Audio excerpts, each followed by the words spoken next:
ভুল বোঝাবার কিছু নেই।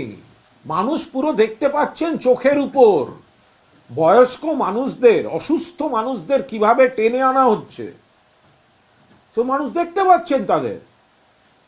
তো সুতরাং মানুষ তিথিবিরক্ত। মতুয়া সম্প্রদায় তারাও তো অনিশ্চয়তার মধ্যে রয়েছেন, তৃণমূল কংগ্রেস পাশে রয়েছে।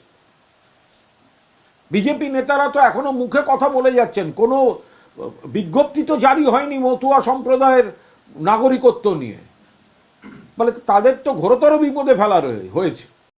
মাননীয় মুখ্যমন্ত্রী মমতা বন্দ্যোপাধ্যায়কে যে যে ভাষায় শুভেন্দু আক্রমণ করেছে, যে যে বিশেষণ বলেছে, একজন মহিলা তার উপর মুখ্যমন্ত্রী, তখন এসব নীতিজ্ঞান কোথায় থাকে?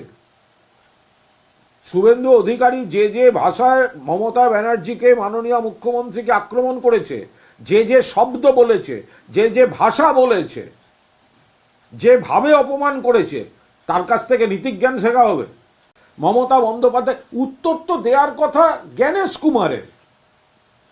এখন জ্ঞানেশ কুমারের ঢাল হয়ে বিজেপিকে নামতে হচ্ছে কেন?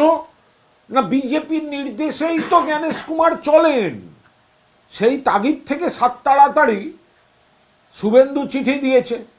আরে ওটা বিরোধী দলনেতার পদ, ওটা ইলেকশন কমিশনের পিআরওর পদ নয়। আর এই বিজেপি, এরা তো পুরো মমতা বন্দ্যোপাধ্যায়ের প্যানিক রিয়াকশনে চলে। মমতাদি চিঠি দিয়েছেন, ওদের চিঠি দিতে হবে। তৃণমূল 21শে জুলাই শহীদ দিবস করে, ওদের সেদিন একটা কিছু করতে হবে। প্যানিক রিয়াকশনের ওপর তৃণমূল যা করছে তার উপর থাকলে যদি কোথাও প্রাসঙ্গিকতা সূত্রে একটু খবরে ভেসে থাকা যায়। সবটা এটা কি করে হয়?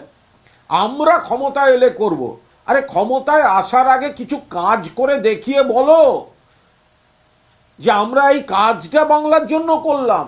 মমতা বন্দ্যোপাধ্যায় আজ যে ঐতিহাসিক সূচনাটি করেছেন, সেটি বিজেপি তার বঙ্গবিরোধী, জনবিরোধী দৃষ্টিভঙ্গিতে সহ্য করতে পারছে না।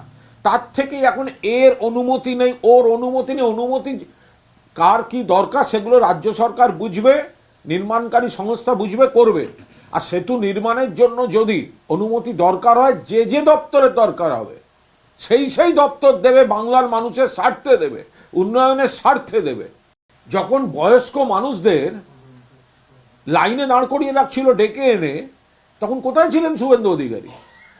শুভেন্দুকে তো তখন খুঁজে পাওয়া যায়নি। তৃণমূল কংগ্রেস পাশে ছিল, তৃণমূলের নেতারা বারবার ডেপুটেশন দিয়েছেন। হচ্ছে কি? বৃদ্ধাদের ডেকে পাঠানো হচ্ছে, অসুস্থদের ডেকে পাঠানো হচ্ছে, যান বাড়িতে গিয়ে করুন, অথবা ভার্চুয়ালি হিয়ারিং করুন। তৃণমূলের চাপে ওটা থেমেছে। তো সুতরাং যেখানে যে পদ্ধতিতে, যে ফোরামে, যেটা ইলেকশন কমিশনকে বলে হবে কমিশনকে, যেটা সুপ্রিম কোর্টে যাওয়ার দরকার হবে সুপ্রিম কোর্টে যাওয়ার, এটা তো শুধু পশ্চিমবঙ্গ বলে নয়, এটা তো সারা ভারতবর্ষে সর্বত্রই এই বিষয়টা রয়েছে যে যারা দক্ষ, অভিজ্ঞ, হয়তো বয়স হয়ে গেল, ঠিক আছে, তাদের একটা বিকল্প পথে এনে তাদের সার্ভিসটা, তাদের অভিজ্ঞতাটা, তাদের নির্দিষ্ট যে স্লট সেখানে কাজে লাগানো, তো তার মধ্যে খারাপ কি?